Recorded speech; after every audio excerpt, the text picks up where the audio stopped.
Hello and welcome to the Sac Off podcast. We are back once again, although this time, while we do have Oscar Hazel, we have a guest returning to the show from either the first or second episode.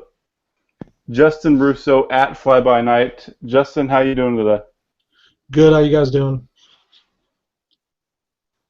You, oh man, Oh That was shit, a I great did start. something wrong. yeah, I tweeted Oscar. out the wrong link. Yeah, we had Did people you jumping really? in. I think that guy I was was. like, why is everybody quiet now? Yeah, so for everyone listening, that was your brief chance to actually get on the show that Oscar gave you, and now you've missed out on it. So, but you can still listen to us talk about the Kings, and yeah, it's gotten worse. We can say that. You guys don't mean that. Oh, eh. Oh, George Carl, you make me so sad. Well, should we start? Just go through kind of like, because I guess the position is kind of like a couple of people have said it's like if it's playoffs or bust for George Carl, but then it kind of gets way more complicated than that with Rondo.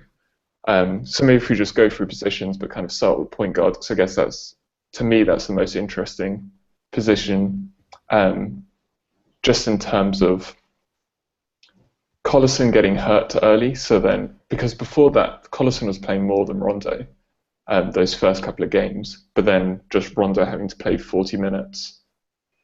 And I think just Carl trusted him to like run the show. So I guess if it's playoffs or bust for George Carl, but Rondo's a free agent and obviously Cousins wants Rondo to stay, do you almost have to keep Carl for that to happen just because of the I guess Rondo's not going to work with everyone and not every coach is going to give Rondo the kind of freedom he has at the moment. So kind of how do you approach that? I think it's a tough thing. It's like, because George Karl loves those point guards who don't shoot. Like, well, not that they don't shoot, but that they're just facilitators. And I Like, think that 'cause makes a load of sense of Collison because Collison's not shooting much. And like Collison feels really out of place because he plays really badly with Marco because Marco wants the ball the whole time. And then he's awful next to with Marco, yeah, and with Rondo, he's maybe even worse because he's just basically standing in the corner and never yeah, gets the ball. that's the thing, is Karl likes that space and pace stuff, but he needs the facilitator point guard, or else it kind of bogs itself down. And that's where I think Collison got hurt with the coaching change, because he was pretty good early under Mike Malone, and then what was it, Ty Corbin for a little bit, right? Yeah. Yeah, he was fine. He was performing really well. It's just, With lots of pick and roll, I think he just needs pick and roll the whole time. yeah, that's the thing. He excelled at that with the Clippers when he was here, and it's what he used to do elsewhere. I don't think, like, if Carl's gone in the offseason, I don't think Rondo's back. Because what value does Rondo have this day and age? Because even though he's shooting decently from three, do you really see, like, you don't trust him to be a shooter? And yeah, the defense doesn't respect him. And that's like part of being a shooter is not just making the shot, it's creating that space. And Right, like, especially in the fourth quarters, it's a real big issue of spacing. And that's probably why Willie Cauley-Stein doesn't play with Rondo in the end of games, 'cause it's already so clogged. But I mean, you can have vertical spacing with Willie, so that would be my caveat to that. yeah, you can figure it out, and I think at the end of games, the one thing coaches have started to screw up is they've gotten into this mindset where you need offense all the time. And I think there's a perfect marriage between close game situations of offense and defense. You can't just I know you can do the offense for defense substitutions, but then you're like starting to burn timeouts and stuff, and timeouts are valuable, so you need two-way guys. And Cauley-Stein can be a two-way guy because, as you said, vertical spacing, and he's a good defender. It's just weird when I watch the Kings as an outside observer and I see Omri Caspian and Costa Koufos in games like the last game they were in late. And it's like, but why would you not play Cauley-Stein there? He played, 8 straight minutes or something? But it's like I would have trusted him over Koufos because you can't play Koufos and Caspi together. Well, it's just this. I think it's this thing with Carl where younger players have a really short leash and one bad rotation and they're pulled. And so I think there was a game where Willie Cauley-Stein and Ben McLemore ended the fourth quarter for the first time ever, or first time in ages. And when Carl was asked about it, he brought up a bad rotation they had in the last possession. And so it's just that's his standard with that, but we don't hear a single thing out of him about all the terrible plays Rondo and Cousins have defensively. Yeah, Rondo, that's the one thing I think people haven't really talked about this year, about his resurgence, is his defense has not been good. No. They're hiding him, and then when they hide him on shooters, he falls asleep. He's rebound hunting a lot, so he's basically just standing in the paint. There's quite a lot of times where he will just basically, like a pick and roll or a screen, he'll just give up, and Willie Cauley-Stein will have to defend 2 players, or the big will have to defend 2 players. There's been a couple of instances in the last week when Ben McLemore has been having to defend 2 perimeter shooters, and Rondo's just being camped out in the paint. So it's pretty frustrating. And then just times with no effort. I think it was can't remember, there was one game, but it was in the fourth quarter, maybe 2 minutes left, and Rondo turned the ball over, and I think it must have been against Memphis, and it was Conley. He left Conley to be guarded by Gay, and he just jogged back because he had a big.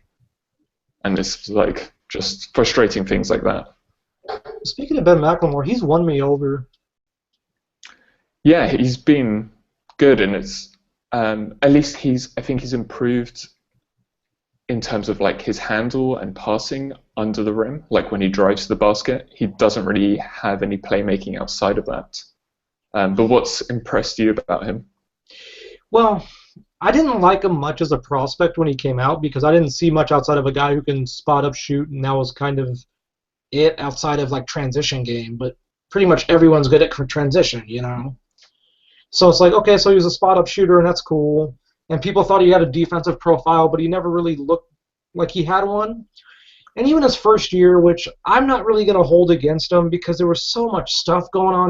He got kind of yanked around, and he was going through this phase where he had more shots than points. I think he finished that year with more shots than points, actually.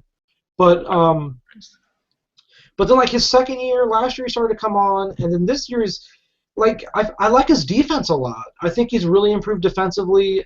I don't find him on offense to be worthless, which for instance, I compare him to Alec Burks because Alec Burks when he came out, I wasn't a fan of either. But Alec Burks early was but then he started working and he worked and he worked and he worked, and he became this two-way guy. And if you can become a two-way guy, then you have a role in the league. And I think McLemore now has a role in the league. He's not going to be a great two-way guy. I mean, maybe not, but, at least he has a spot where you can say he makes a difference. You know what I mean? I guess the issue for him is being with 2 really high or 3 high-usage guys on the court, with playing with the starters, and he only really plays with starters. And so that's kind of, I think, something you could do where you get him to play with the bench more, where he can be more kind of a focal point of the offense, and he's another guy where I think his athleticism can abuse second units. Well, and that's the thing with him is he was always athletic. He's a great athlete, and I think he was still learning how to play basketball. Yeah, he played he was a center in high school. Yeah, so when you're trying to still figure out the nuances of the game, it just takes time. I wrote about D'Angelo Russell today, and the one thing I kept talking about him is he just knows how to play basketball, and So like if you're not overly athletic but you know how to play basketball, it's a big deal. But if you're athletic and you don't know how to play, it can become a problem. And he didn't know how to play early on, and I think that's why he was rooted to the bench so much and going through all these things. And I think under a new system, and I think you're right, if he got to run with the bench more, I think he can do some pretty impressive things, because now you're talking about him maybe being a secondary ball handler, maybe running more backdoor cuts like Denver does with Gary Harris. Things like that. Like, that's another guy, Gary Harris. I think Gary Harris and McLemore should be about equal in terms of like what they could be as players, like two-way guys who can shoot and cut to the rim. You're not going to be like, oh, handle the ball a lot, but like they can do it. You know what I mean? So yeah, pick and roll is really bad as a ball handler. McLemore is pretty awful. I think he's you know what's funny? You know what's funny about that though? I'm okay with that. Yeah, you just don't run pick and roll with him as a ball handler. It's not like at least you don't run pick and rolls a lot. Yeah. Like, I think what you could do is you could do some inverse kind of things where you could start running more double high pick and rolls. So now, like dribble handoffs where he shoots straight off. Yeah, like the Clippers do with Redick. Like, you have to be you have to find ingenious ways to use the talent that you have, and that's the one problem I have with George Karl is I don't think he's a teacher anymore as much as he is basically just like give him finished products and let them go out there, and I think he could be a good coach. I don't think he's going to help guys get to a next level anymore. And I think he's so set in the system and players having to mold that. And that's kind of almost the issue with Boogie, is he's so talented that they can misuse him and not play him in the post because he can create off the dribble. And that's something they like look for in the perimeter players, is someone that can create off the dribble. So that almost, and the Kings don't really have, like Rondo can get to the rim but that's partly because he's got so much room to get speed up to. Gay is really struggling when he's struggling from three, and that worries me. So I think the main reason for that is why he was really successful late last year is he was taking loads of corner threes. This year, they're all above the break, and that's where he's spotting up above the break, and then every time he gets it, he's just driving into bigs. And so he's never getting to the rim, and he's kind of hesitant to take open threes. He was a bit better the last week when he's been healthy. Yeah, because our two teams have been rumored to have discussions about him, so it's kind of interesting because I'm not a really big Rudy Gay guy. Like, I've never really been a big Rudy Gay guy. He's definitely lost some athleticism. It's really funny because for a guy who was a good, I shouldn't say good, but at least a passable defender, it looks like he's fallen off a little bit. And maybe he got a bit of size, thinking he was going to play the 4 more, and that hasn't really worked out. It could. I mean, he's not a bad small ball 4. He's kind of struggled scoring at that position, and that's partly because he's not taking threes, and so he's just driving into bigger bodies, and he can't get to the rim. Right. I think his confidence is pretty much it's been damaged a little bit. I mean, he made first. I think in the 3 years he's been here, he made his first game winner, so that maybe helped. But then he's been kind of hurt on and off since then. Yeah. So that maybe doesn't help. And then Cathby's kind of cooled off a bit after his hot run. I guess teams just aren't leaving him wide open anymore. Yeah, we decided, when we played the last time when we were without Griffin and Jordan, we decided that, you know what, we're just not going to guard Omri Cathby, which was an entirely baffling decision. I think it kind of makes sense because I guess if you want to double team DeMarcus because that worked well for the Clippers at those first 2 games. I think it was the first game doubling DeMarcus in the post opening won that game. Yeah. Yeah. But he's got a bit better passing out to the post a few times he's there. You know what would be really interesting with Cathby is as the 5. And I don't mean that like where he's going And to be then some defensive guy, but I think they could space the floor adequately well. maybe if you have like Willie Cauley-Stein at the 4, because then you can. Because the issue with that is you just don't have the perimeter defenders. Right. And that's always going to be the issue. I mean, outside of pretty much Macklemore, there's really not a perimeter defender out there. Yeah, and he's the one guy George Karl And doesn't trust. and it's funny His because like opponents. that's the difference. But that's the difference Cauley Stein makes too is that I think it's lost on George Karl that the Clippers have going their way sometimes with Jordan, which is like if you're athletic and you're a big, teams are afraid of you. Mm. Well, not afraid of you, but they're conscious of where you are, right? So in turn, that makes the perimeter defenders job easier because now the perimeter defender knows, okay, this guy's not really going to want to take us off the dribble as much, so now I can sag off a little bit or play up more depending on who the personnel is and kind of keep them out of the paint a lot easier because now I know I have a Cauley Stein behind me. So it's like the perimeter defense should get better when he's on the court, and it's a little bit shocking that he doesn't play more than he does, but it does look like Carl's playing him more, which at least is like an upgrade. The kind of issue with that theory is the Kings switch everything. So Yeah, you can't do that. yeah, and this was the thing. The reason why the Kings beat the Bucks a couple of nights ago is the Bucks just ran nothing to get the Kings in bad matchups, and you can run the slowest. You can just dribble around like a screen as slow as you want, and the Kings will switch, and they won't try and switch back. So you can you can get Willie Cauley-Stein out on the perimeter anytime you want. Well, the other thing with Milwaukee is they can't shoot. So, Yeah. by the way, speaking of them, that is a tire fire. Yeah, I was shocked how bad they played.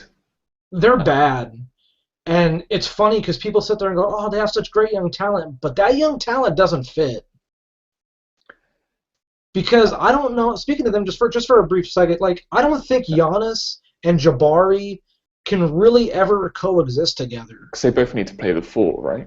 Yeah, like that's the one thing with Giannis. Like people talk about how great Giannis could be, and he could be freaking amazing. The problem with him though is he can't shoot, and the issue with that is if he can't shoot, that basically means he has to play the 4, and if he plays the 4, it kills his value a little bit. And if he's playing the 4, that means Jabari can't play the 4, and Jabari has to play the 4 because he can't like shoot outside. And they're trying to turn Jabari into like a stretch 4. But if you're a stretch 4 who can't shoot, what's your role? And he can't defend and rebound either, so that's a big problem. So do you trade Giannis then, whilst like he's still got kind of like, I guess this is like high stock, like the most years he's going to have on this rookie contract. See, that's the problem. Is Giannis would get you the most, but I think I would try to hold on to him and just deal Jabari. Because I think a team would take Jabari for like a first this year. Like if you get a team around 10 or like 10 to 15 overall this year, and there's not really anyone on the board they really want, you could probably flip Jabari for him. See, I don't know if they would. And then even then, I don't know if a team would do that. Yeah. I don't know if Milwaukee would do that either, just because of I think they would rather have like the perceived upside. Oh, and you know who actually made a good point about Milwaukee yesterday? Matt Moore, HP Basketball, because he made it mention. He goes, "I like Greg Monroe as a person, but I don't think it's incorrect to say that you can't win with Greg Monroe." Because maybe not as your star, I could kind of see that. I don't even think he's a star. I just don't think can function as a main ingredient on a team trying to win, mainly because his defense really is bad. So this is interesting. Jason Jones of the Sacramento Bee saying Marco Bellinelli's starting again and McLemore's coming off the bench. So that's kind of a change from if Carl stripes, or whether that's due to McLemore having like wrist issues still. But the fact he's coming off the bench is kind of interesting. So maybe we'll see less. So I guess like the way you can like revive Marco is like you just spot him up, and you don't run as many plays for him, and you have him as just stand in the corner in space. And it could work because of when they double team Cousins, or if they pinch too far down on the pick and roll with Cauley Stein. The issue is they don't put Boogie in the post for him to get doubled. That's true. But if he dribbles and they double team, you can still get him that way. Yeah.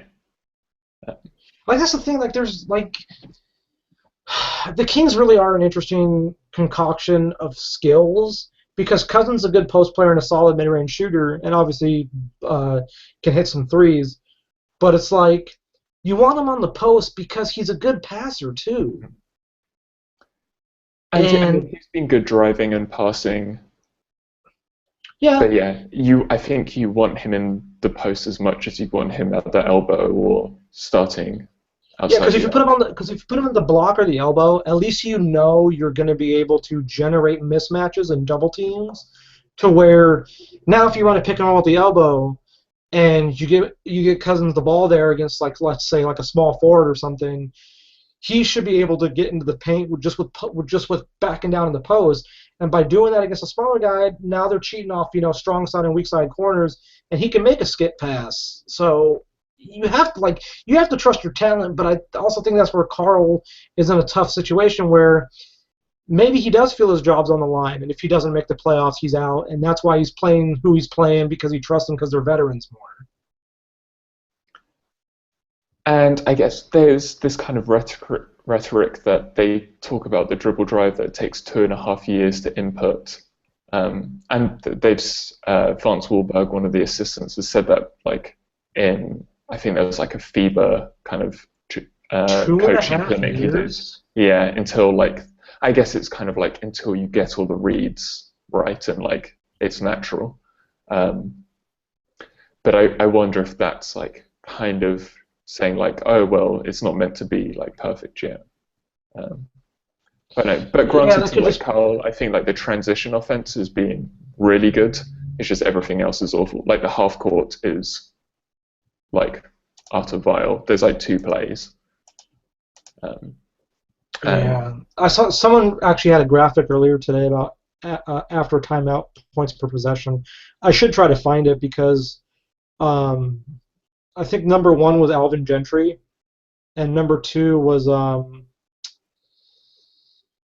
was it Luke Walton? I think it was Luke Walton. And then Doc Rivers was 3rd. I wouldn't be surprised if Carl's good at that. I think I saw one where the Celtics were at the bottom, so then that kind of plays with the idea of what a good coach is. Because I guess everyone says Brad Stevens is good. But yeah, it's getting to the point where you have to be good out of timeouts. All I remember about the graphic too, by the way, is Kevin McHale was dead last at 0.5 points per possession. So maybe Brad Stevens was just a bit below, a bit above. Maybe they've improved. Yeah, he might have been also because from what I'm trying to remember it off the top of my head, but I think Byron Scott was towards the bottom. So was Sam Mitchell, and Lionel Hollins was down there too before he got fired. So basically, you can kind of tell which coaches know how to diagram stuff. Yeah. Or Brett Brown was at the bottom too, but I don't fault Brett Brown for that. I guess we have the issue with the Kings as well. Is Rondo's been drawing up plays out of timeouts, so I don't know how much. Yeah, there was footage of him drawing up something on the sideline. I could see him being a coach in the future. I mean, I wouldn't mind him being the coach next year if he doesn't play. Oh, he's playing because he's getting a contract from somebody. Yeah. But, I mean, coaches get paid a lot less risk. Or maybe more risk. I don't know. I guess the issue, so on Bellinelli starting, I guess the issue then is you have Rondo and Bellinelli as your backcourt defensive pair, and that's pretty horrible. And I don't know. I don't think there's any defensive scheme that can help that. Yeah, that's tough. Well, you're playing the Bulls tonight. But yeah, you can kind of at least hide one of them on whoever's playing the free, and like. Which I don't know. I don't know if it's going to be Dunleavy. Dunleavy's coming back tonight, or he got recalled. He's not. I think there's a report he's not playing. Okay, well that saves you guys then, because at least it gives him a shooter. So who plays the 3 right now? Is it? I think it's Tony Snell. Or Antoine Moore. Oh, that's right. Yeah. Etuan Moore, because the 2 they started against the Clippers. So I think Etuan Moore was like the 2 or the 3, and the other was like Jimmy Butler. They play like positionless. Yeah, I think like Rudy Gay will be Jimmy Butler matchup. Yeah, so you can kind of basically just. You're probably going to put Bellinelli on Moore and Rondo on Rose just because Rondo on Rose. I wouldn't be surprised if they hide him a bit though. Rondo. They have really, whenever McLemore, there'll be spells where McLemore is guarding point guards, and it doesn't really work that well. But partly because the Kings half court offense is bad, so they miss shots, and then you're having to switch who. Oh yeah, you got a cross was match. guarding you. Yeah, so then that becomes like an issue. So that's kind of like the half court offense hurting like the defensive communication. And that helps when, I think that's one reason why the Kings match up well against teams like Toronto, because they're so slow that it just, like, the stress of communication is just taken away. Yeah, that makes sense. It's just a very interesting situation. Just came across the ESPN bottom line. DeMarcus Cousins' ankle expected to play tonight, so there's that. Yeah, it looks like Rondo, who's also questionable, and McLemore, so that was also questionable. They're all playing, so that's nice. Yeah, you never really want to go into games just completely injured, because that's never a good thing. And speaking of stuff, keeps rolling his ankle. I think I just saw Jared Dudley rip Stephen Curry on a crossover. No, it was Otto Porter or Garrett Temple. That sounds about right. Although it doesn't matter because Steph Curry has like 25 in the first quarter. Okay. So hey, at least they won one matchup for like a possession.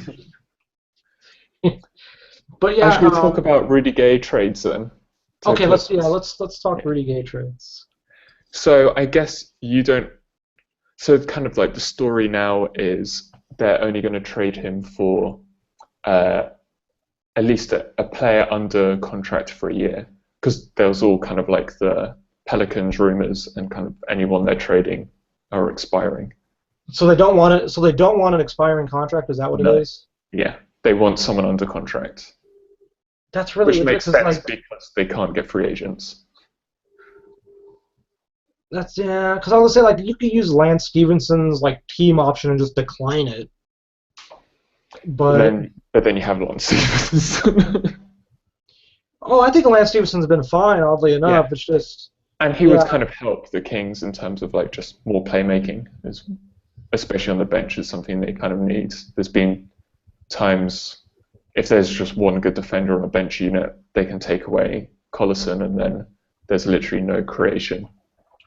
Yeah, one of the interesting things that Doc Rivers has done is he's put Stevenson at the 4 sometimes, which he doesn't play Stevenson much, but he plays him at the backup 4, which is completely weird, but it works because he boxes out and he gets rebounds. So if he's getting rebounds, now he's pushing up in an open court against and doing well.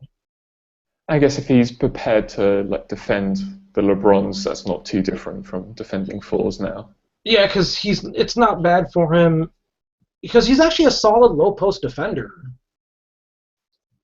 And that's the weird. I think he's actually a better defender in the post now than he is on the perimeter. Which is probably a bad thing for his value. Which probably is a bad thing, but also makes you wonder if people have actually watched him this year. Because there might be a team out there who still believes possibly maybe Lance can defend on the perimeter really well. I don't think he's bad on the perimeter. I think he's fine. It's just You know what I mean? Like, I just don't think he is what he used to be. Yeah.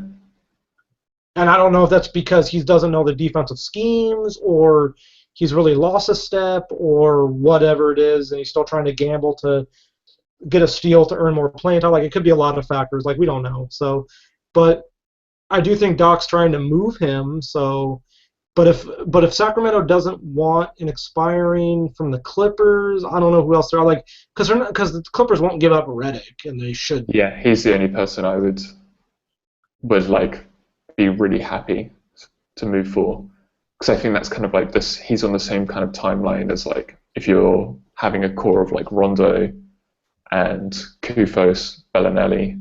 They're all 29. So then I guess that's the argument against trading for Redick, because he's 31. But like with the way he's shooting, and Jimmy Butler's not playing today. Oh wow. Okay. So I'm quite happy I put some money on the Kings line then.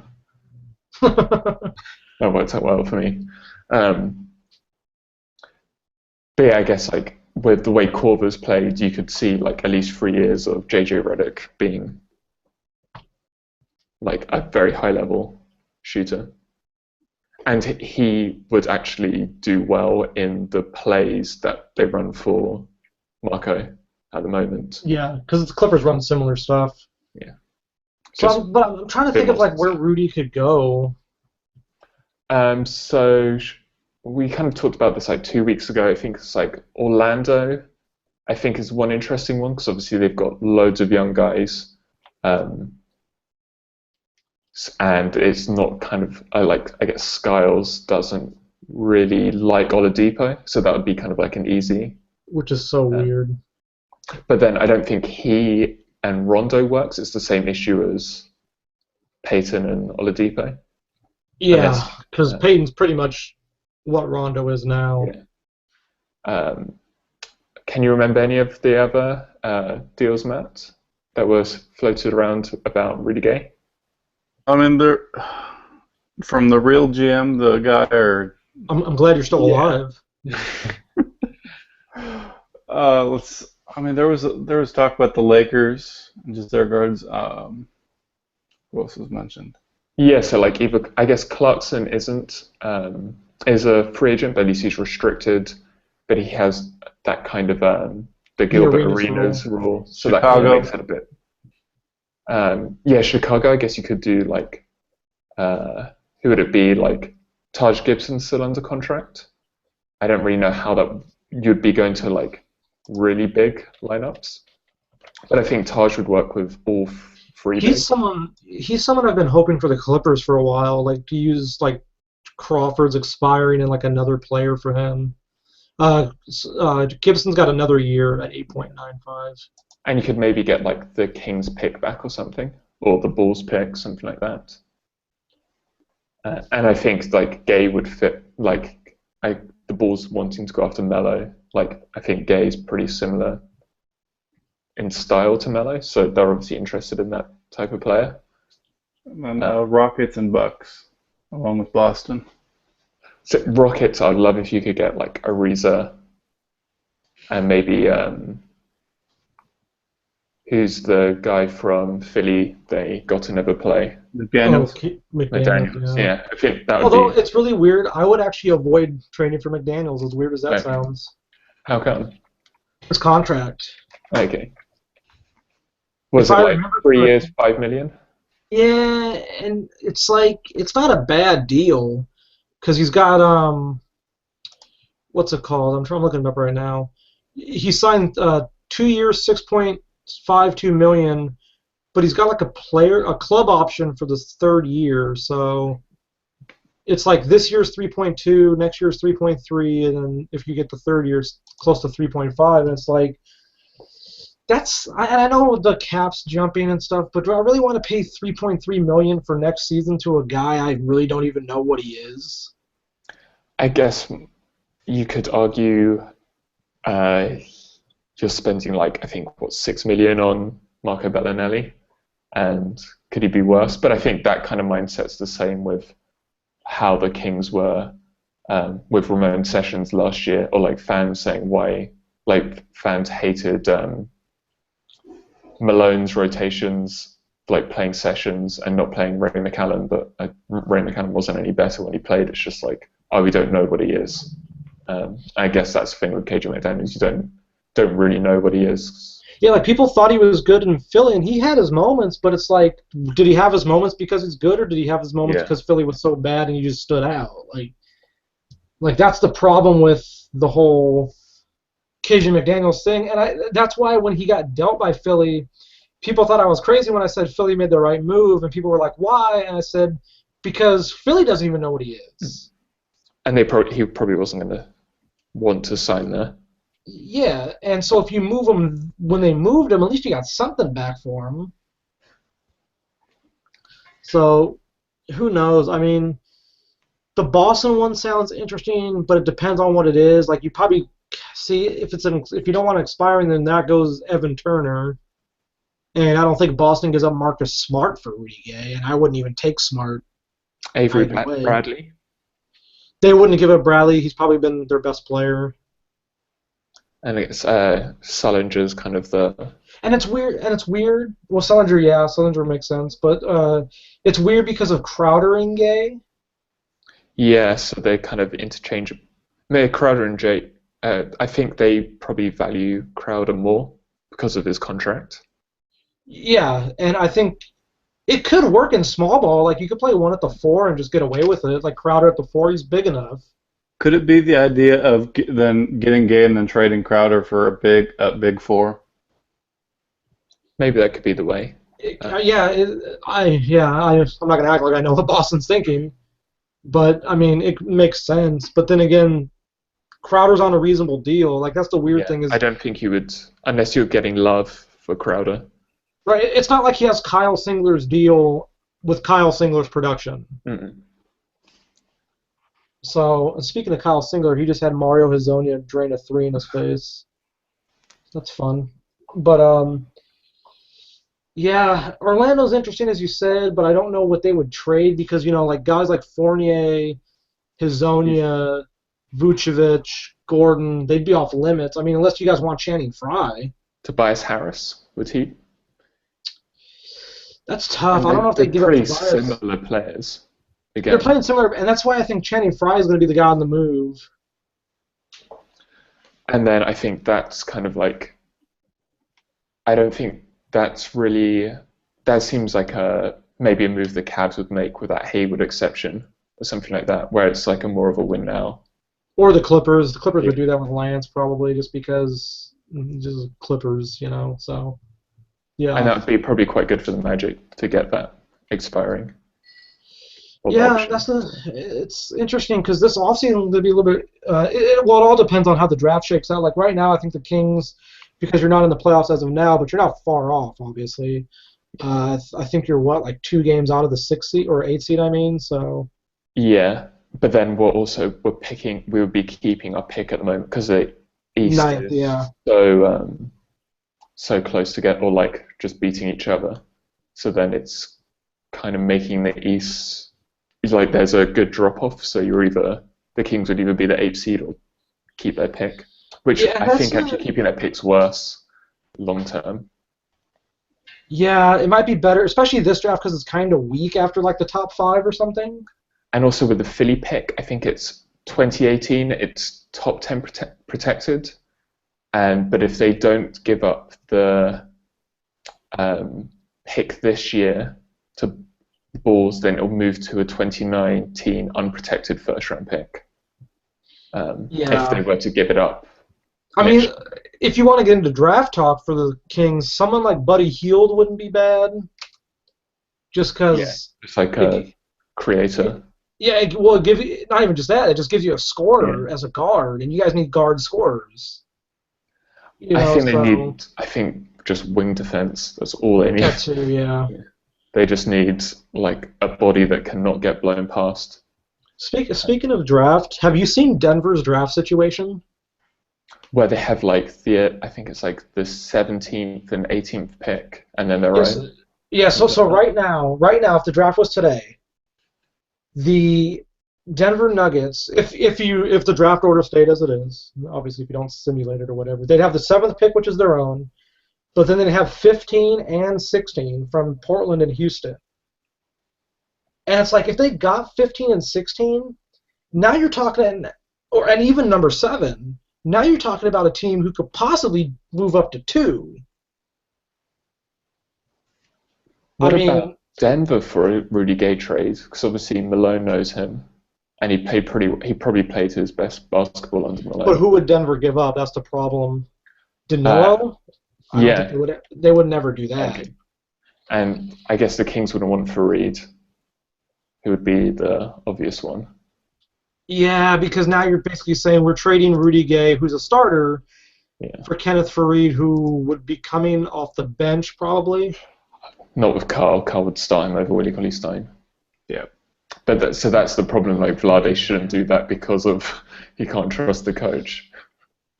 And that's almost kind of my thought of wanting to trade Marco. It's just like trade him so that Carl stops relying on him. But then I understand just selling him at his lowest. Okay, I have an interesting one. Even though he's injured for the year and trade Rudy Gay to Denver and you get back Wilson Chandler, but you also get Darrell Arthur. Okay. Yeah, Darrell Arthur's been really good this year. I don't know if they would trade Darrell Arthur, to be honest. I think he's been so key to them defensively. Yeah, no, if I was Denver, I wouldn't do that, obviously. I mean, Darrell Arthur, like, I don't know if you've seen it, but, like, there's, like, this lineup, and this was as of, like, a couple days ago. There's this lineup where it's, like, Gary Harris, Will Barton, Darrell Arthur, and Jokic. Like, those 4, and, like, it didn't even matter who the 5th person was at point guard. It was, like, those 4 in, like, 150 minutes had, like, a net rating of, like, plus 20. And they were just suffocating people defensively. And so I agree. I don't think they trade Arthur because he's pretty vital, but it would be interesting what they could get for him. Yeah, I think he's been. I was surprised he didn't really have that much interest in free agency. I thought he'd be. I thought the Clippers should have went and got him. That's the one thing I didn't like when they went after Pierce is they did Pierce because of Doc, and that was the problem. Is like it was too much nostalgia. Whereas if you were thinking smart, which is what I was trying to do.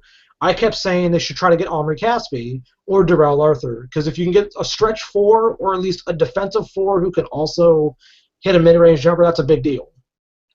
And I guess there was that kind of still the Washington euphoria from that series of him playing the 4. Yeah. Whereas maybe that isn't real.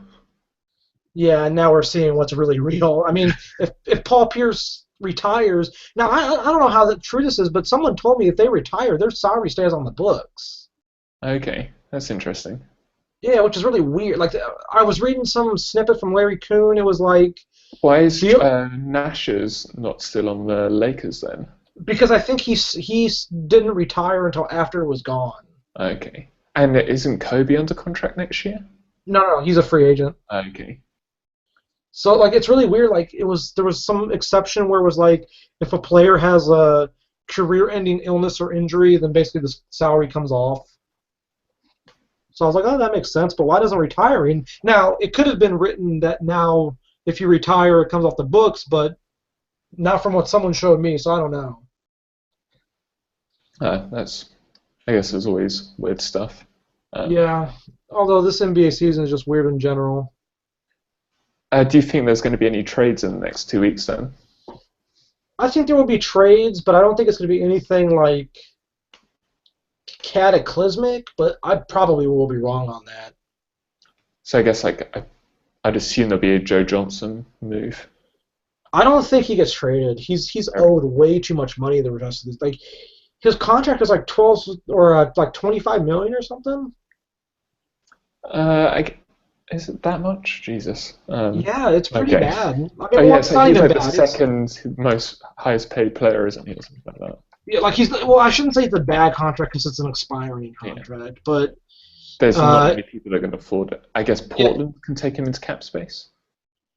I don't know why they do that though. And I guess Brooklyn have got nothing to send with it.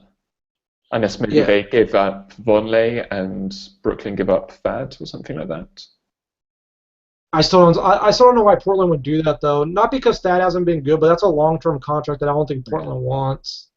Maybe. Plus, from what I've been told and what I've read, Portland's pretty high on Noah Vonleh Okay. into what he can be in like a couple years. So I don't know. It's just interesting that they just seem to start him at the beginning of the game and the beginning of the second half, and then he never plays again. Yeah, I think they do it just because they want him to get like repetitions. Because this is basically like it's so funny. Like this is a throwaway year for Portland, and they're still playing pretty well for like throwing it away. Yeah, and I guess next year they're going to spend a lot of money on CJ McCollum, and that's going to be interesting to see how. And that's how I think when the Lillard. contract kicks in. Yeah. So it's going to be interesting, like what they do going forward compared to other teams, because they have the talent. And I guess maybe being this good and kind of a throwaway year helps with like free agency, although it's not a great free agency class.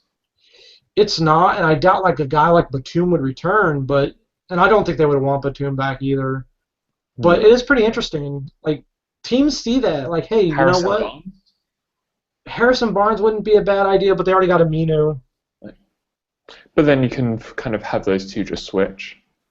Yeah, that's true. I mean, Aminu could small four, Barnes small four And if you want. Part of their reason for paying It's him. just really weird. We're in 2016, and Al-Farouq Aminu is the highest paid player on the team. Oh, that's wild. So, and people hated that contract. I loved it. I thought that was a great deal. Like, I was not. I'll be honest. I was not a fan of the Thad Young deal. I thought that was a terrible deal. He's proven me wrong, but I thought that was a terrible deal when they gave it to him. And I thought the Aminu deal was great, but they're both playing really well. Do you think the Jazz make a deal for a point guard? I think that would be somewhere Collison would be like an interesting trade, but I would assume neither team wants to help the other. It's really weird because Utah, if healthy, Utah is an easy playoff team. But health is a big deal. They don't know what they have in Exum. Like, really good defender, really good passer, all this stuff. Shot was hit and miss. But he's so young. And the problem is he also blew out his ACL. But that's kind of why Collison works. He's like 2-year deal, $5 million both years, so it's not like a huge commitment, and you're not like it's an easy person to put on the bench as well next year, and can start if Exum isn't ready. And you could even play them together the way like Exum plays defensively. Yeah, because you can play the two sometimes. Yeah, and because you can have DC spot up and guard ones. I think that works. You know what's actually really interesting now that it just dawned on me? Alec Burks for Rudy Gay. Yeah, I've kind of thought about that. I guess the issue is Burks is injured for a while, isn't he? He's out for a couple of months. Yeah, he's not going to come back the rest of the year. Okay. I don't believe. But he's under contract for another 3 years at a reasonable rate. So would be the Kings basically like giving up on the year? I don't look at it as giving up, because I look at it more as like maximizing a talent for now for the future. How does that work? So they would have to give up. They would have to get something else, wouldn't they, to make the salaries work? So maybe. No, I just checked it. I just checked salary works. I did it work. Okay. Yeah, because I think Utah's a little bit in that range where they can take back a little bit more salary. Okay. Oh yeah, I think they do have like 5 or 6 million in cap room. So yeah. Yeah. So. I don't know if I would do that just because I'm not sure How well Burks returns. Yeah, and just whether he's that good. I The like the idea of him. The one thing I do like about him, to be honest, is I like him as a ball handler. Yeah, I think, and it's helped this year, kind of in the same way as, in what they were trying to do with it. Because I guess Exum, the idea would be he would play the two as well. Yeah. Because what they wanted to do was, and they did it at times last year, was interchange Exum and Burks. Mm-hmm. So you kind of keep it like defense is on their toes, offense is on their toes, et cetera, et cetera. So they were able, I think going forward, what they really want to do was like Exum, Burks, Hood, Hayward, and then a big when they went small. So, like, for instance, because if you have Rudy Gay or Derek Favors in there, you're always going to be fine interior defensively. So if you get space in around them, it's good. And that's the problem is I think that's where the Burks injury hurt, and that's where the Exum injury hurt, is it threw a lot of stuff into crisis for them. And they're rebounding really well, but, you know, they might have to see what they got elsewhere. See, I think if the Kings could get Collison for Burks, I think that would be, I guess, a better bet for the Kings.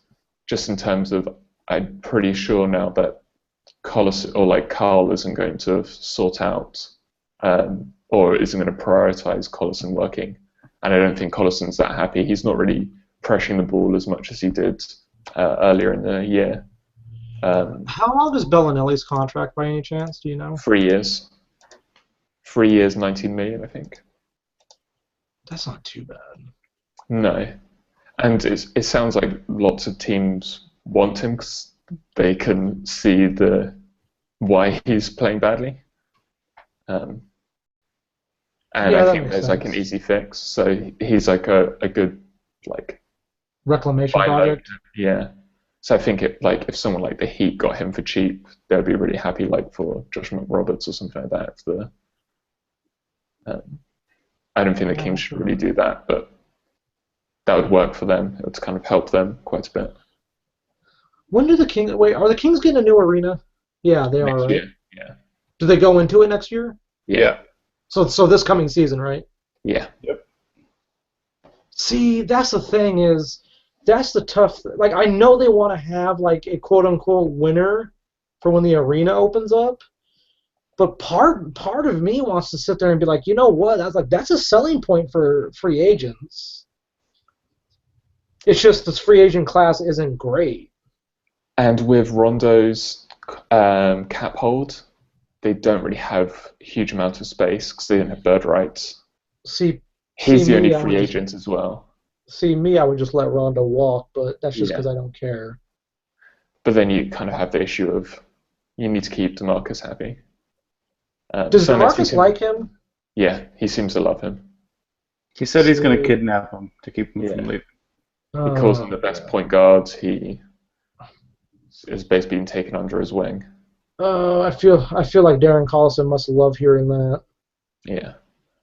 And as like the Kings lost, what was the game before the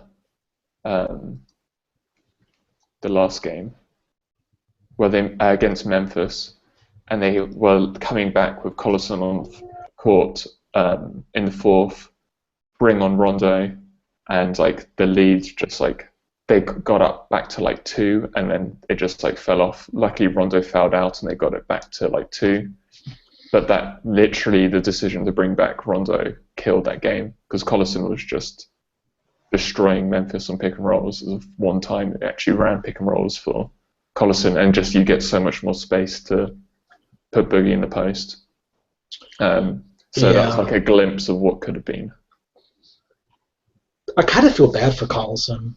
Yeah, it's literally that if he didn't have that injury the first couple of weeks, Rondo never plays 40 minutes of the entire games for like a week and a half, and then like he just doesn't have this long a leash. But I think because of that, Carl just like almost feels like a duty to ride him. Yeah, and that's dangerous because if Carl's back, like let's say you guys make the 8th seed or whatever, and like you guys have the talent to make the 8th seed. Like that's the thing that like perplexes. Like you guys have the talent to make the 8th seed, or even like maybe 7, depending on Houston's implosion. Yeah, that'll be interesting to see if they hold on. But it's like you have the talent. It's just I don't think it's being used adequately enough. Like for instance, I like Quincy AC. I don't know why I like Quincy AC. I like Quincy AC. Maybe it's because he reminds me of Reggie Evans. Yeah, I was about to say that he's Reggie Evans that can shoot a jumper. Honestly, God, I think that's just what it is. Modern Reggie Evans. So we could have had them both last year. I think we did, and then we traded. Reggie. Yeah, I think we traded we traded AC to the Knicks for like cap space to like cut someone that's now actually playing pretty well. I can't remember who. But yeah, they just traded him for cap space. It's just interesting.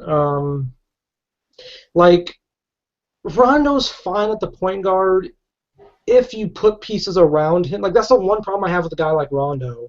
And kind of, I guess, to a far lesser extent, my issue with Ben Simmons coming out, which is he has to be surrounded by guys that accentuate his skill set, or else it's kind of not good.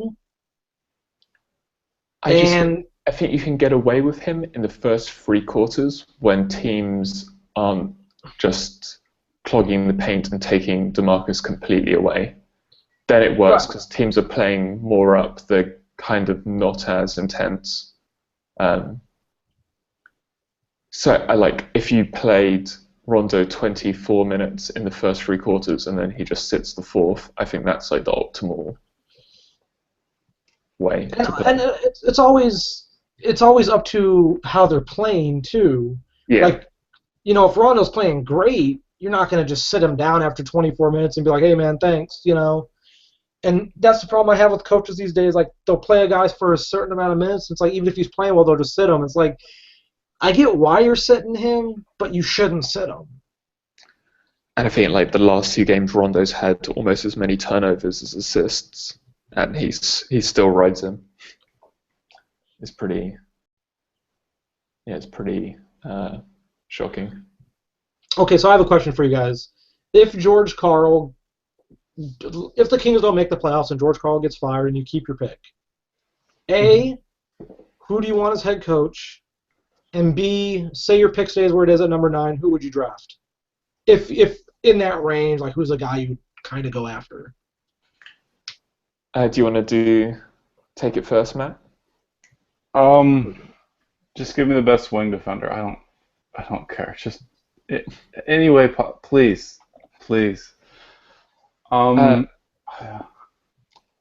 Maybe I'd go like Jaylen Brown or Jamal Murray. If either of those 2 fall, I guess.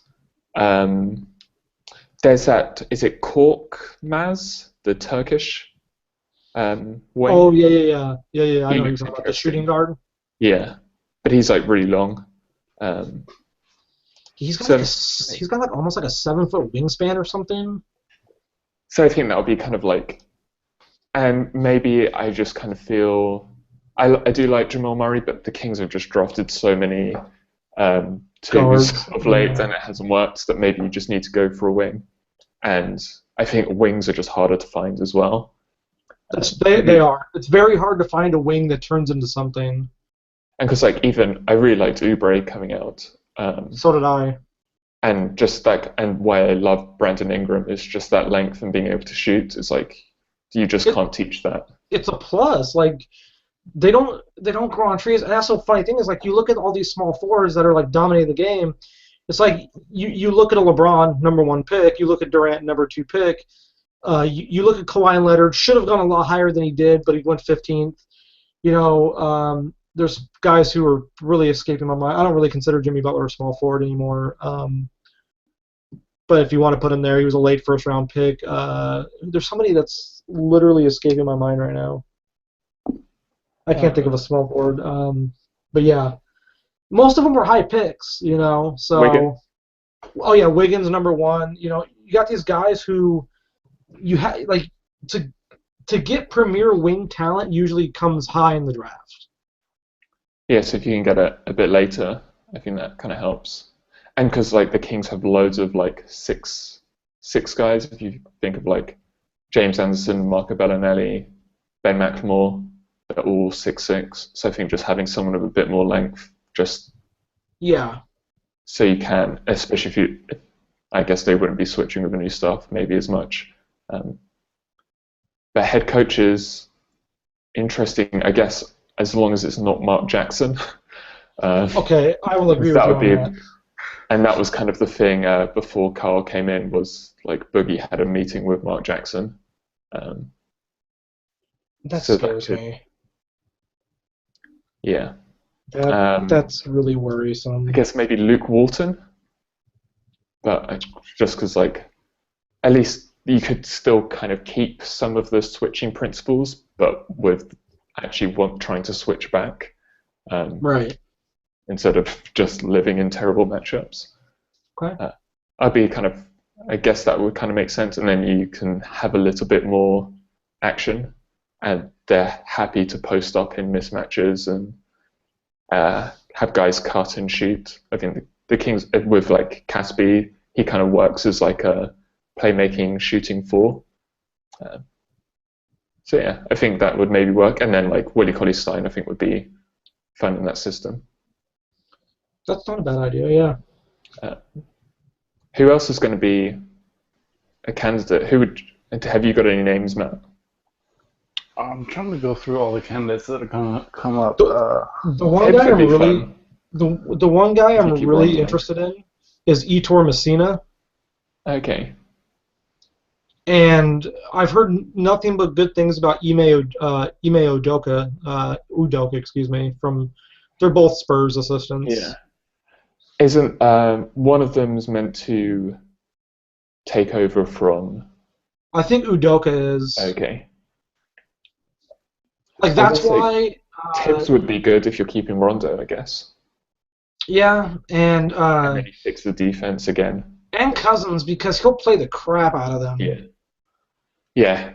I mean, and that's not too dissimilar from Carl. He pretty much has like an 8-9 man rotation. Right. And that's trying to think. Who's going to get fired?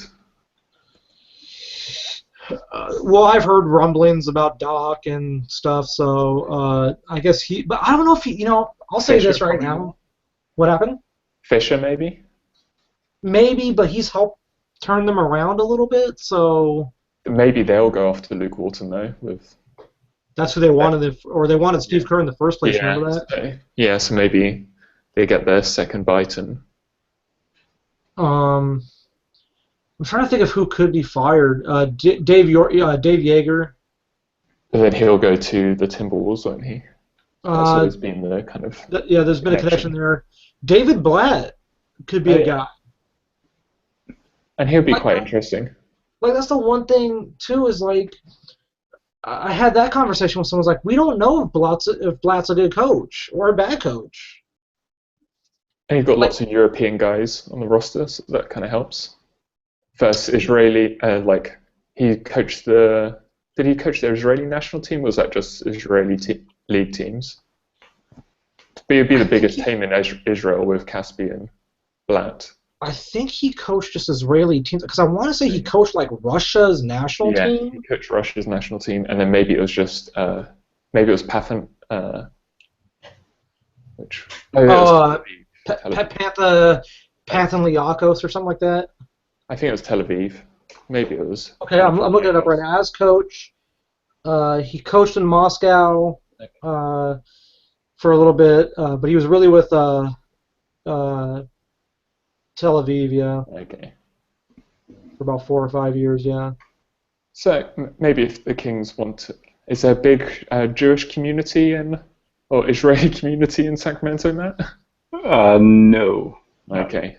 So they're not going to fill out the stadium that way. No. Just going Israeli national team. Like the thing with the Kings with that new arena is you got to fill it up at least the first year to get interest, and that's the problem. Is I think they've been pretty much sold out. They're like one of the top attendance teams this year. I think the first year you'll be fine because of the new arena and all the stuff they're doing. I kind of feel like there's that 2-year window with it where you have to show. Yeah. You have to show something, and that's what happened with the Nets. Is after the first season and a half, 2 years, it was like, dude, like we know the team sucks. We don't need to come here anymore. But they also have like competition, don't they, locally? Whereas I guess the Kings have Golden State Warriors. Yeah, and the Warriors are going to be moving into a new arena 2017. Who would you draft in the late lottery then? Who would I draft? Yeah, if you're the Kings. Ooh, Let's if they let's just say they're keeping Rondo, and then if they keep 9, yeah, like as weird as it sounds, I would probably go Buddy Hield only because scoring never hurt, and he could act as a ball handler when Rondo's out or whatever. Yeah. Another guy who's really interesting that I've kind of been liking for a while is Timothée Lualu, who's from France, I believe. He'll be 21 by the time the draft rolls around, but he's basically a 2-3. Like he's got some length to him though. I want to say he has like a 7-foot wingspan or something. Like he's basically like a wing defender who's found his offense. It looks like it's like a better international draft than anything else. Because you've got like Dragon Bender as well. I love him. Really good. I don't even care what happens with anybody else. Dragon Bender, man. Yeah, I really like him. By the way, I do find it a little bit crazy that you guys can get the first pick but not have the first pick. Yeah.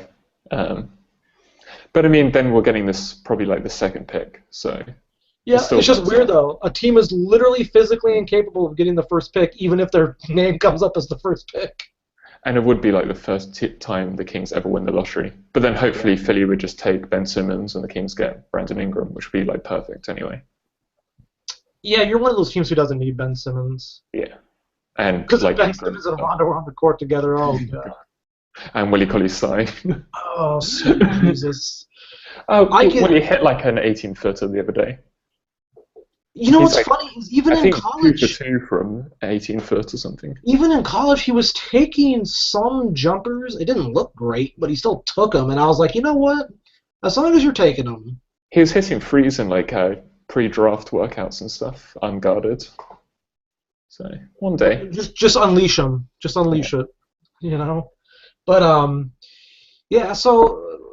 It's really weird. Like I do think the Kings are the one fit inside the top 10 right now who I could sit there and look at and go, you know what? They could take Buddy Hield because at least he would work. Yeah, I think you would still need to maybe get like you'd still need a wing defender. Deng or someone like that. Yeah, like you'd still need a wing defender, but there isn't a lot of creating of own shots from guards in that team. And off the ball, he's fine. He moves really well off the ball. So if you start him at the 2, and he's not like a midget or anything. He can like. No. He's like I think he's like 6'5" with like a 6'8", 6'9" wingspan or something. Or I think he might even be 6'10". So it's like he's got the length.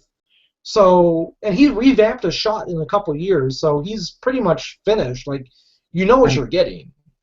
At least he's like a bit more like. Rather than kind of some of the players the Kings have got before, he's at least like knows how to play and is like a bit more experience coming out, which kind of helps. That's true, yeah. So I mean, shall we end with one last Rudy Gay trade to the Heat? I think it'd be interesting if you could get Winslow and Luol Deng. That would be fun. I don't think the Heat would do that though. Maybe not, but if they thought like, oh, we have to win now, and they're not going to keep Whiteside, so the cap space doesn't matter anymore. That's the one guy who I think could get traded. Whiteside. I think Whiteside could get moved before the deadline. And I think the team that can trade for him is Boston. Oh, that would make sense. I guess I don't know why I think that would be something they would do, but I just think it's like, you know what, hey, let's it's upside, it's probably going to be relatively cheap. The problem is he's probably going to get maxed out. Mm-hmm. And it's they can do that. Yeah, they can do that, but at the same time for Boston, it's like, do you really want to give up what it's going to take to get him, which is probably going to be at least a pick or 2? I guess could they do like say to him like he's pretty stupid, So you could probably go to him and say, "Oh, do you want to do a 1-year deal with a team option or something, and then you'll end up, or a player option, and you'll hit free agency again, and then you kind of protect yourself slightly." He is pretty stupid. Yeah. Oh man. I do enjoy seeing Heat fans think they could get DeMarcus Cousins for Whiteside. It's like the Kings are the last team Whiteside's ever going to go to. Yeah, there was like whenever there's like DeMarcus Cousins trade rumors, there's like oh, we'll give you Whiteside and Winslow for him. It's like the Kings didn't draft Winslow at 6, so they obviously don't think he's that good, and then they were happy to see Whiteside go. And there's some like, really weird stories from his time at Sacramento. Yeah, I've heard some rumblings where he's just a really weird guy. There was something with like a two-way mirror that he didn't know was two-way, and there was like media on the other side, and he's flexing. Yeah. Another thing where he just basically said he had a crippling knee injury, and like there was no evidence of it and any medical stuff, and so he just they just sat him for the rest of the year. I think that was. I want to say he matured, but I don't really think he matured. No. And like he's always been about 2K ratings, as we saw last year. Yep. But that's like a massive thing for him. So he's just weird. Should we quickly go over the next couple of games before we bugger off? Yep. So I know it's. So I think the Bulls playing no one. The Kings should probably win that, so they're going to lose that one.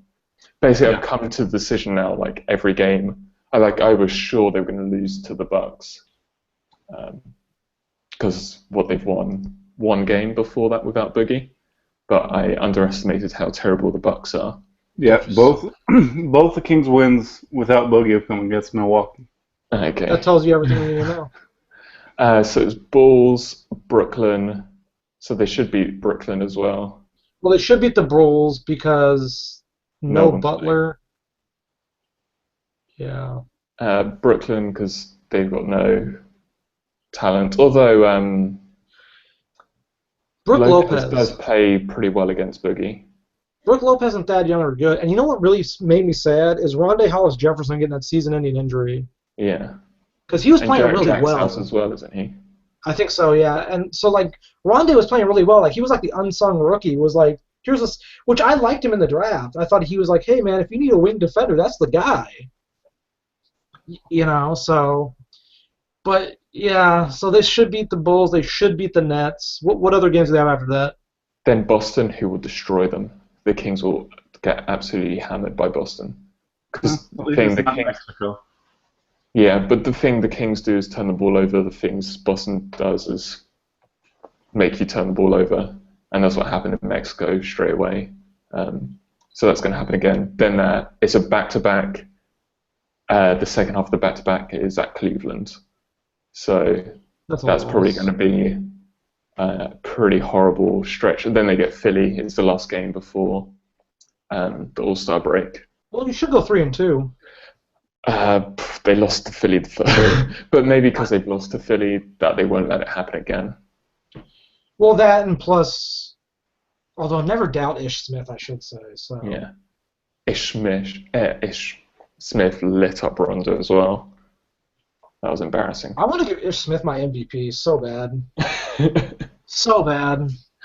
If somehow, but then they would give Lakers the first pick, but. I kind of hope that like the Lakers, like Kobe just wills the Lakers out of the third pick so they don't have their draft pick. I think that would be hilarious. I wish, in a weird way, I wish voters would troll people and vote like the weirdest guys for the awards to show how stupid they are. Yeah, but that almost happened with who was it for the Zaza Pachulia? Oh yeah, with the fan vote. Yeah, so it's got close. We need to do that next year for the All-Star game. For the All-Star game, we need to get someone in who doesn't like I know I'm just gonna say his name because it'd be hilarious. Austin Rivers. Like if we get Austin Rivers in the All-Star game, I would actually seriously love that shit. It would be great. It would be great. Like Austin Rivers All-Star game starter. We should get that. Or if like Corey Joseph was this year, just because he's James Anderson. James Anderson. We gotta find a player on like a really popular team or something. Like not a team, but like that would probably be really popular. It's like a feel-good story. Like who would it be? Jamie Lynn. Yeah, you know that's not bad. We could just get him in there. And he could have like a different haircut for each quarter. Ooh, that'd I be like good. how you're thinking. Where's the All-Star game next year? Where is that? Charlotte? Oh yes. There you go. Can get him. We need to vote him in. Jeremy Lin has to be starting that game. With a caveat of a hairstyle a quarter. Every player has to do it, so just like everyone gets like different fades or something. I just watched Rudy Gobert reverse dunk. I think I've seen everything. He needs to make an All-Star as well. Yeah, I want real quick before we get on. I wonder what his next contract's going to be. It's going to be health related, isn't it? Because he's really not stayed healthy. It could be health related, but and he did a similar thing to Whiteside, where he really bulked up his second year. And I wonder if that kind of because he hasn't got like the same bounce as he did, I don't think, since he's got bigger. Although the thing is, he looks more mobile, but not as, like you said, as bouncy. Yeah. So maybe it's just the joints, or just like literally just being heavier. Like gravity is harder to fly against. Yeah, and it's really funny because everyone loves him for his defense and his blocks, which obviously, because why wouldn't you? But my favorite thing about him, seriously, my favorite thing about Rudy Gobert is when he runs pick and rolls and he rolls to the basket, the first thing he does is turn, look at the ball handler, and put his arms and his hands right in front of his face to at least give a give like a window of where to pass to. That's good. And like it's really smart. Like he basically walls off the defender behind him, so if the defender reaches in, it's a foul. And it's pretty smart. Yeah. So Utah a really well coached team. Quinn Snyder's seriously. Oh wow! So they just ran a pick and roll with Rudy Gobert. He did the same thing I just told you. He caught the ball, up faked for a dunk, and wrapped around pass to Favors for a dunk. So good. Yeah, it's not even fair. I kind of hate that it's going to be like the Kings, or like the King. I'm hoping for Utah to lose because they're one of my favorite teams to watch. So it's just kind of like. I really like Gordon Hayward as well, so it's just like, and because he has just the ball so much in the clutch, it's like hoping that he fails, but really actually it's like just kind of like two things at the same time. But you're right, they're a fun team, and that's the weird thing. Like one last thing before we go. I know we said one last thing like 7 times, but like there are exciting teams in the league. Utah's exciting and up and coming. Denver's exciting and up and coming. Orlando's exciting and up and coming. Like there's these teams Detroit that are even like fun. Yeah, they're hot and cold on fun. Yeah. It's fun times. Yeah, there are some fun times that are just wild, but when it comes to like you see like these teams that are really youthful and good and just fun, and you're like, you know what? If a couple breaks go their way, like if Denver or Utah wins the draft lottery or just gets in the top 3 or is able to have guys who pan out a little bit more, it could be pretty special for them. Now, I understand that sounds like, oh, they could challenge for a title. No one's challenging Golden State because they're Golden State, and no one else deserves nice things, apparently. But you see the progress. You could have said the same about like Washington a couple of years ago, and then like how it's just fallen flat. Yeah, and that's the problem is when guys start getting injured, it pretty much starts to kind of like put a halt on your potential. And that's why you're right about Rudy Gobert. If he keeps getting injured, same thing with Derek Favors. If they keep getting banged up, if Rodney Hood keeps having like foot injuries, I think he's dealing with a lot of the time now, even though he still plays. Alec Burks is injured. Exum's obviously injured. It's like now you're cutting into what their potential can be because now they're missing time. And like that's the thing to avoid. That's why Orlando at least still looks good. That's why Denver at least still looks good. guys really aren't missing that much time. Guys who at least are going to be part of your future. And you got to avoid the injury bug. And that's the one thing Golden State did miraculously last year. And But they had time. But I was just about to bring up Golden State. They also had times when like pretty much everyone had been injured. Like Bogut was injured for long spells. Obviously, Steph had all his ankle injuries. So maybe that helps. Like David Lee being injured, like help Draymond. So maybe you need guys to be injured in their development so they get more of the ball and get moved around into different positions to round out their game as well. So maybe it's good as happening young. It's a weird marriage. Like, guys need their reps even in different spots, so at least you can understand what they can and can't do, or at least improve upon. And injuries suck, but there's also pathways to improvement through injury. Like you said, like Steph Curry's ankle issues happened, but it at least then, in a weird way, it was also beneficial to Golden State because they got him under contract for pretty much cheap. Yeah. And then, Harrison Barnes, he's been remotely healthy for most of his career, so and he's still on a rookie contract, so you don't have to worry there. But, they got Draymond because Brooklyn traded them to him on draft night. And then it's like, you're right, David Lee gets injured, but Draymond works hard. Draymond's a hard worker, obviously. Draymond puts in the effort and ends up getting the nod over David Lee, and he builds upon it. Suddenly there's not a spot for David Lee. And you're right, like they got Bogut because he was injured so much. So and that's the thing. Yeah. It's all just luck of timing and not just like luck balls. Like it's really weird because I know Golden State fans trajectory. The Golden State fans get annoyed when we say it's luck, but there is some modicum of luck there because like you don't schedule your guys to get injured so you can lock them into cheap deals. You don't sign David Lee to what you sign him and then hope he gets injured so your second round pick takes over for him. Basically what happened was, and they also tanked to get Harrison Barnes. People forget they tanked to get Harrison Barnes. They openly tanked to get Harrison Barnes to keep their pick. And that enabled them to sign Andre Iguodala, start Iguodala, then move Iguodala to the bench without any hiccups. They got breaks. It's not luck per se, but they got breaks to go their way. Well, the Kings could have signed Iguodala as well, but instead I think did they just go for Carl Landry instead? Something they did something stupid when they could have had Iguodala. So anyway, on that, my God, that last Pete D'Alessandro just ruined the Kings. Could have had Isaiah Thomas, Iguodala, and Mike Malone. Still here. Oh well. I'm sorry.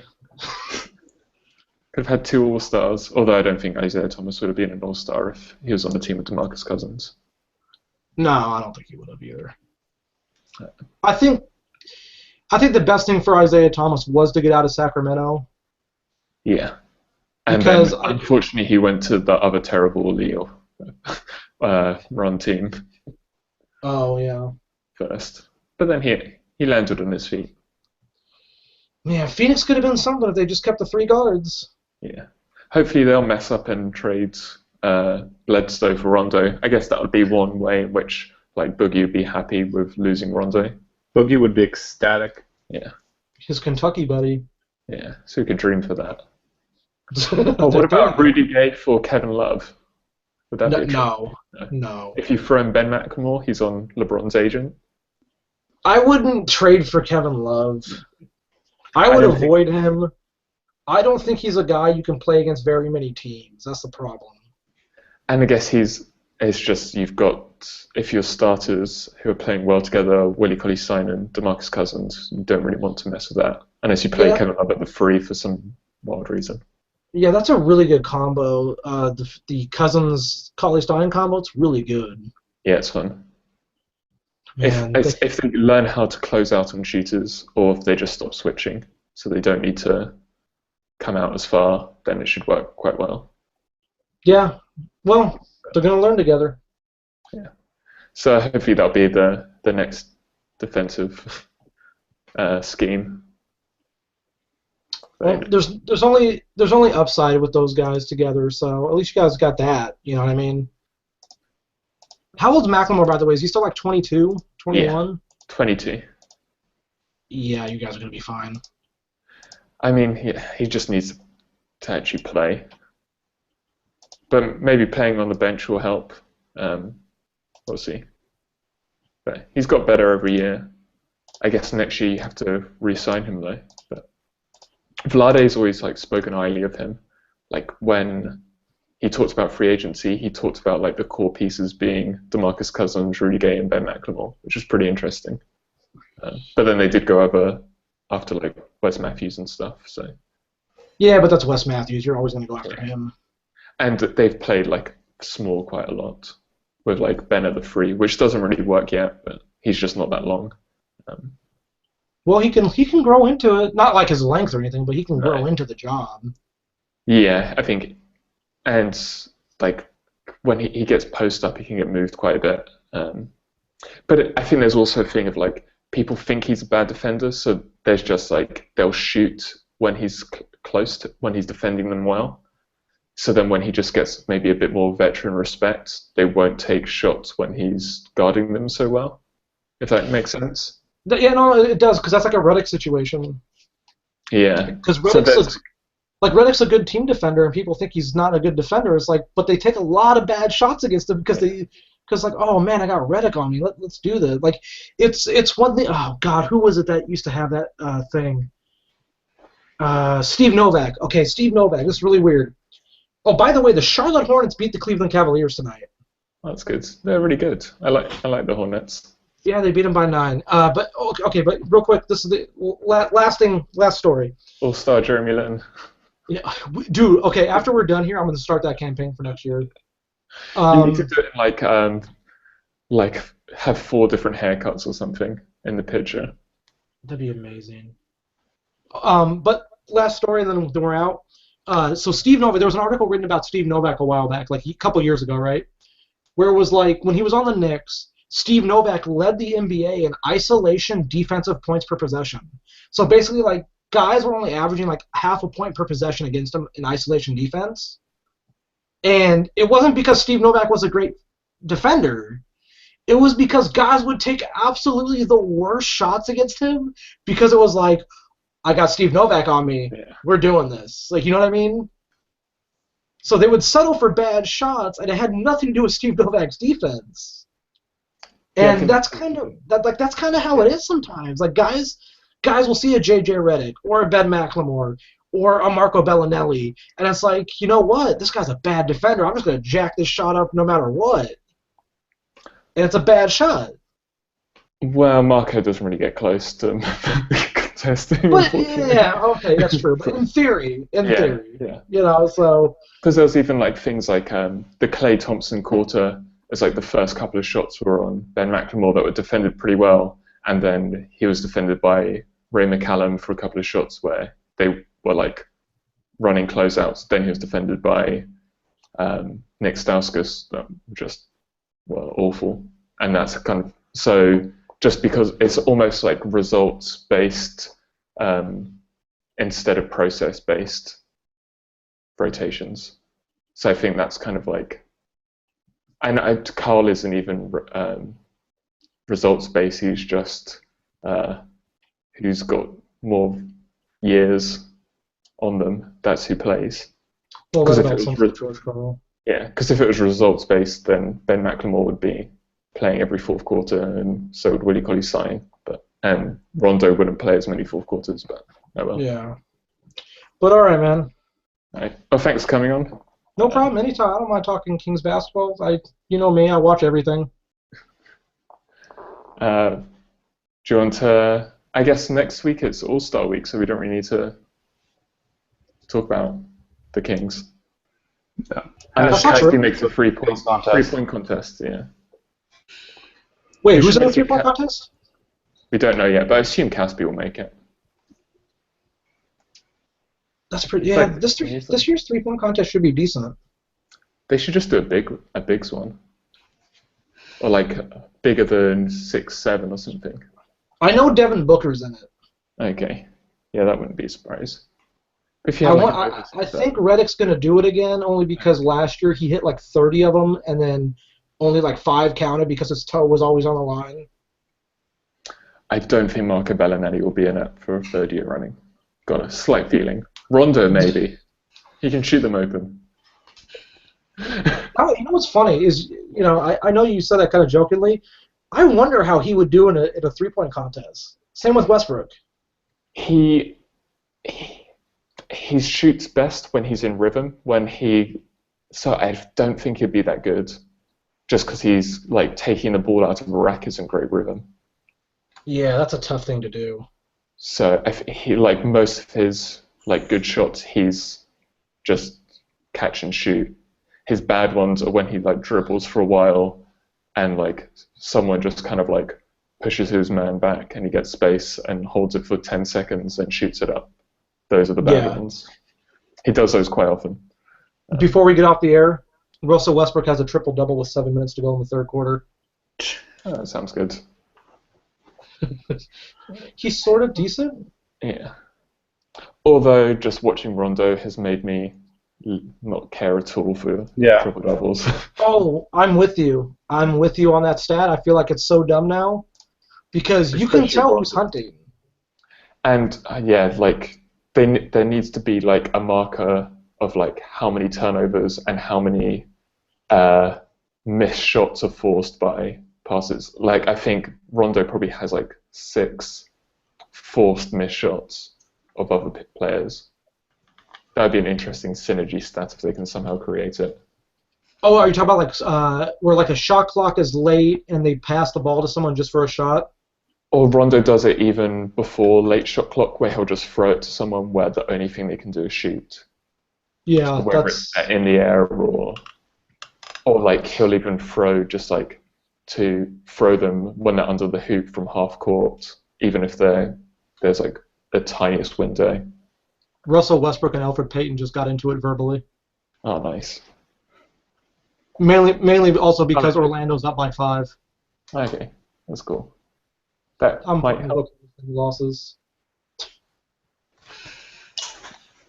Of a muscles supplement account with 4 followers has liked this podcast, so that's good. So we've obviously broken some new markets today. So. Hey, you gotta do what you gotta do. Yeah. Do you want to end this, Matt, before? Yeah. I just saw it come up on my timeline. All right.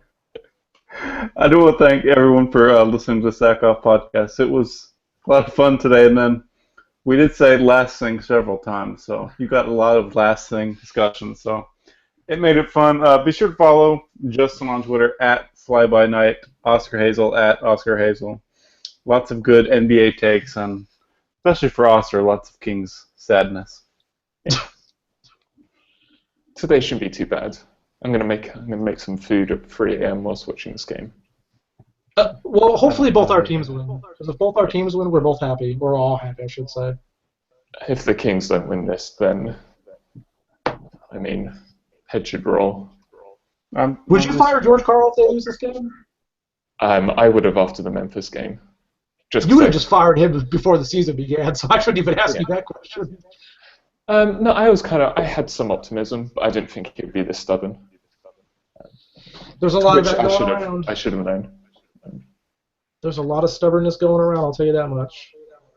Yeah, I think there's at least for him being gone after tonight. I think there's 10 losses on Carl's head already, so. That's understandable.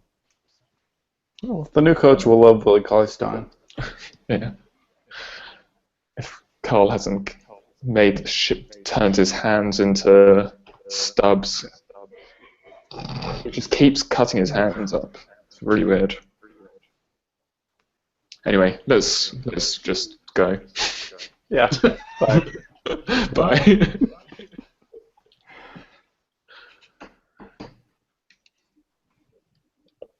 Does it want to stop?